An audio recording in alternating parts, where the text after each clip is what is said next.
Hi everyone, Heather Hames and Drew Thompson here from the POCUS program at Western University.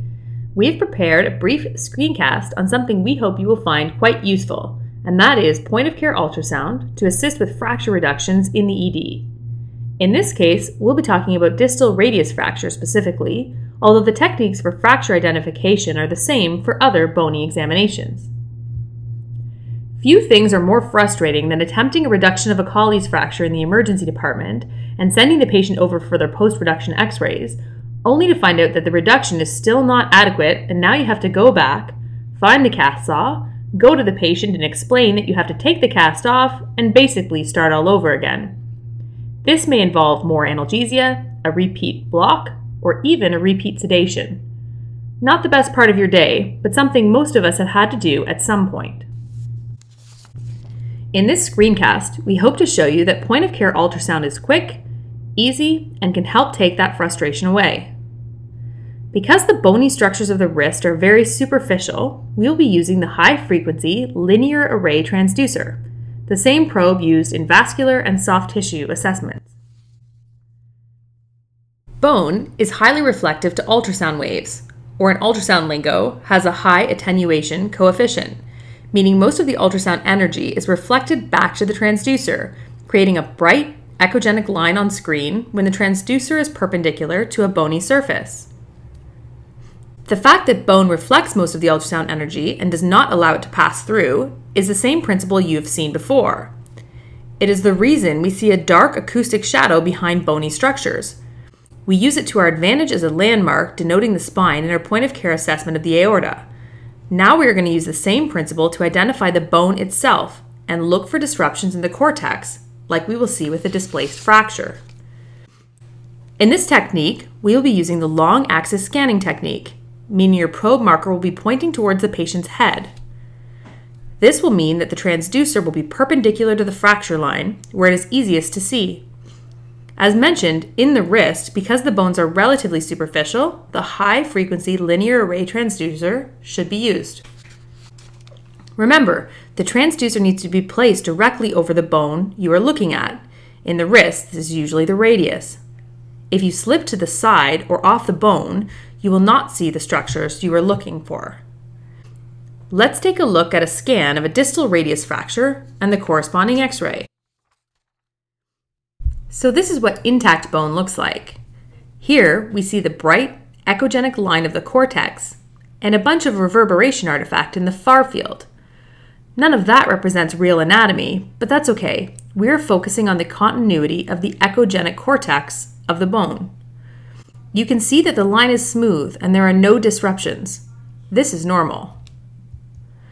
A lateral x-ray of a normal wrist is seen for comparison. Now let's look at a fractured wrist. First, let's look at an x-ray. It is immediately obvious that the bone is disrupted, that in this case it is dorsally displaced and also dorsally angulated, as in the typical Colles fracture pattern. Now let's look at what this wrist looks like using point-of-care ultrasound. As a reminder, the probe marker, which is on screen left, is pointed towards the patient's head.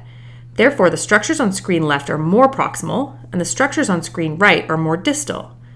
The fractured bone is easily visualized as a disruption in the cortex, or a disruption of the smooth, bright line. Now, in real time, we can reduce the wrist and do serial ultrasounds watching the bony cortex come closer and closer together. First, you see the edges of the disrupted bone. Post-reduction, we can see the bony cortex is aligned again. When we see the edges approximate, we can cast the patient and send them for follow-up x-ray, which then confirms what we already knew, an anatomic reduction. Okay, so I'm going to jump in here for a second and add another plug for point-of-care ultrasound when managing fractures, and that has to do with anesthesia for the reduction. We are all familiar with our options: procedural sedation, and the entire process that entails, or hematoma blocks. Clearly there are advantages if we can get away with an effective block, so why not improve our success in difficult blocks? And as it turns out, ultrasound offers that option to you. I know what many of you are saying, hitting this hematoma blindly isn't exactly rocket science, and I agree with you. But what if we were faced with this one? Clearly there are some anatomic factors that may make blind attempts at blocks quite difficult. In these scenarios, having the ultrasound guided technique in your bag of tricks is sure to help. Just recently I walked into this case, another example of how the probe helped me. A young female had sustained an injury from a soccer ball being kicked directly at her, actually loading her left wrist. She came in complaining of pain to her left wrist, but no significant swelling. Well, at least not yet. She had been x-rayed from triage, so I knew her diagnosis before entering the room.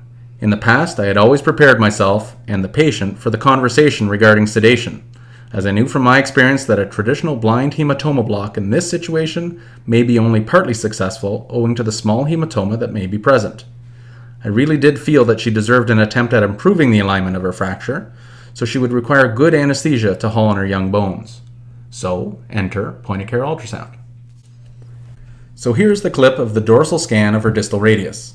Of course, you'll see that I missed the preferred orientation of probe marker to patient's head, but it doesn't change the information on screen.